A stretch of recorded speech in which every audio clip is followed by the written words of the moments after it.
Bon, je viens d'arriver à Crosne il y a quelques minutes.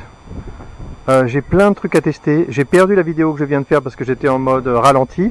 C'est pas grave. J'ai plein de choses à tester, mais là je vais pas tout redire, je vais juste les faire au fur et à mesure. J'ai décidé, quand je suis arrivé, il y avait plein de frelons partout. Donc ma surpression, j'ai réussi, mais en même temps, j'ai décidé de laisser tomber ça pour l'instant. Je vais remettre les tentes debout pour protéger le rucher. Je viens de remettre, il y a quelques minutes, une bouteille ici. Je viens de remettre une bouteille qui n'était pas là pour attraper tous ces frelons qui sont dans la tente en haut, en mode tente frontale des débuts, sans capture. Donc là, je vais faire le ménage, capturer tous ces frelons. Je vais aussi tester la tente 2023 qui va être en tissu maillé. Et je disais que la partie haute sera en tissu normal et la partie basse en tissu maillé. L'idée, c'est qu'il faut que la tente soit le moins lourde possible pour l'expédition. Et c'est à peu près tout. Donc la partie basse sera en tissu maillé et l'ensemble, ce qui est important, c'est que l'ensemble n'aura aucune couture, ce qui va faire des économies énormes. Donc voilà pour la tente 2023. Je disais aussi, je vais tout redire. Je disais aussi que le commentateur qui avait dit que les insectes craignaient la friture, l'huile de friture usagée, en fait, il disait que c'était le gras. Et moi, j'ai peut-être confondu savon et gras. Donc là, je vais refaire un test où je vais mettre une bouteille horizontale connectée à une bouteille verticale, une capsule en bas dans laquelle je vais mettre de l'huile d'olive, du gras et de la peinture pour garder une trace des frelons qui vont repartir. Et voilà, et là j'aurai un test sympa à faire. Et l'intérieur de la bouteille sera badigeonné avec de l'huile pour être graissé, ce qui fait que le frelon ne pourront pas voler à l'intérieur, ils vont tomber en bas et se prendre de l'huile. Ça me paraît super bien. Allez, donc là je fais une pause et je reprends mon travail. Donc là j'ai ouvert cette ruche qui était bloquée. Ici, là. Je l'ai ouverte. Les abeilles sont sorties à fond la caisse. C'est bon, là ça s'est libéré. Il y a eu presque un vol de reconnaissance devant la ruche pendant 2-3 minutes. Maintenant c'est réglé. Tous les frelons qu'il y avait quand je suis arrivé, ils sont plus là. Donc c'est bien. Voilà un frelon qui part avec une abeille. Je vais vite remettre les tentes pour protéger les ruches. Et je vais commencer à faire mes tests. C'est-à-dire déjà je remets d'aplomb toutes les tentes. Allez, je fais une pause et j'avance. Pause. Voilà, j'ai terminé. J'ai réinstallé toutes les tentes. J'ai mis des bouteilles propres. Et maintenant, je m'attends à ce que mon rucher soit protégé rapidement. Donc je vais regarder les frelons en bas. Je vais regarder les frelons en bas et je vais observer pour voir si ça disparaît comme il faut.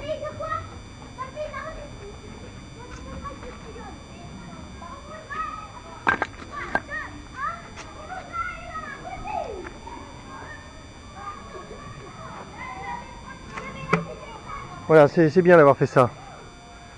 C'est très très bien. Il y a des bouteilles propres partout. Alors là, j'ai remis cette bouteille tout à l'heure, là, il y a quelques minutes. Pour mettre les tentes, j'ai dû mettre 10-15 minutes, je pense. Je me suis un petit peu dépêché parce que le temps se gâte. Et j'ai peur qu'il y ait une averse. Donc là, voilà, ce que je voulais est arrivé. Dans cette tente où il y avait trop de frelons en haut de la tente, il n'y en a plus que 2. Donc c'est bien, 3. J'espère qu'il y en aura 0. Donc je redonne les consignes. Pour tout le monde, y compris pour Séraph. Séraph, attention. Il faut pas qu'il y ait des abeilles en haut de la tente. Il faut que les abeilles soient transférées dans la poche et dans la bouteille assez rapidement. En quelques minutes, c'est idéal.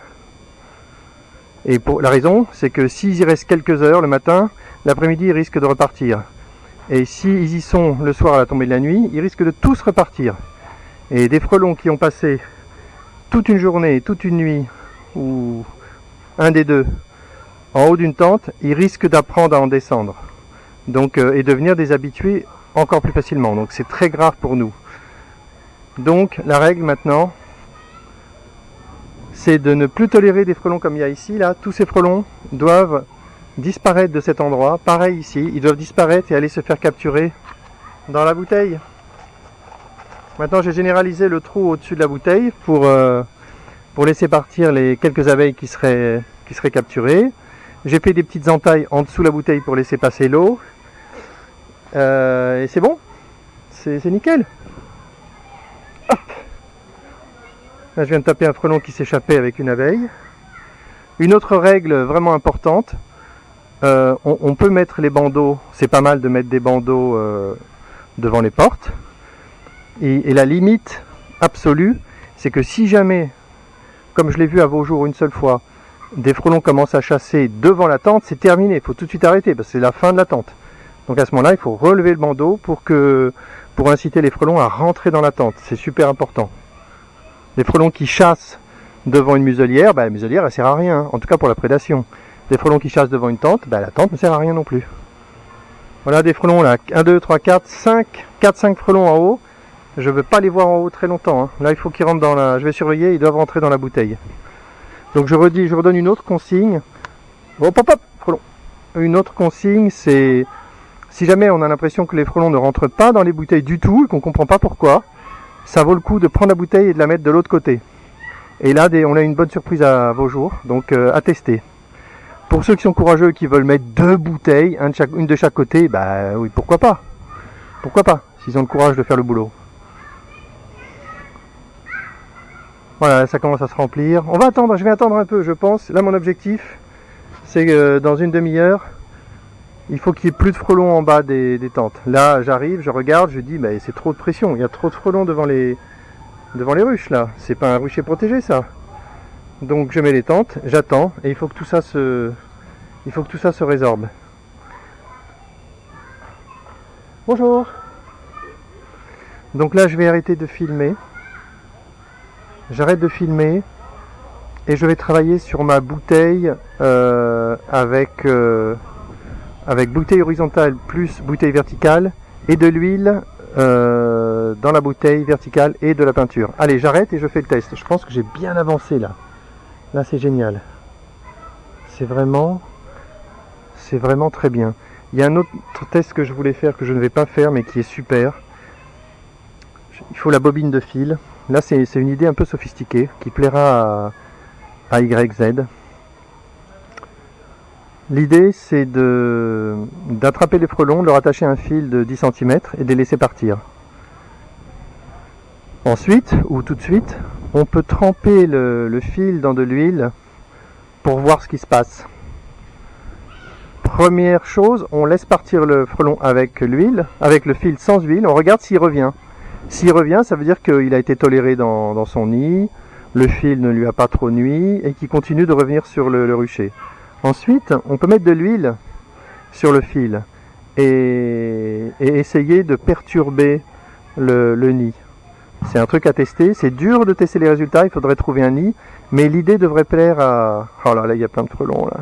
L'idée devrait plaire à YZ, c'est une optique une cheval de Troie light, parce qu'on met de l'huile, on n'envoie pas du poison n'importe où, on envoie de l'huile, c'est pas très méchant. Il y a plein de frelons en bas sur le rucher, là je croise les doigts que ça se résorbe très rapidement. Allez, fin de la vidéo, je refilme dans 15 minutes pour voir si cette invasion de frelons se calme. C'est une sorte de test de Quentin. Pause.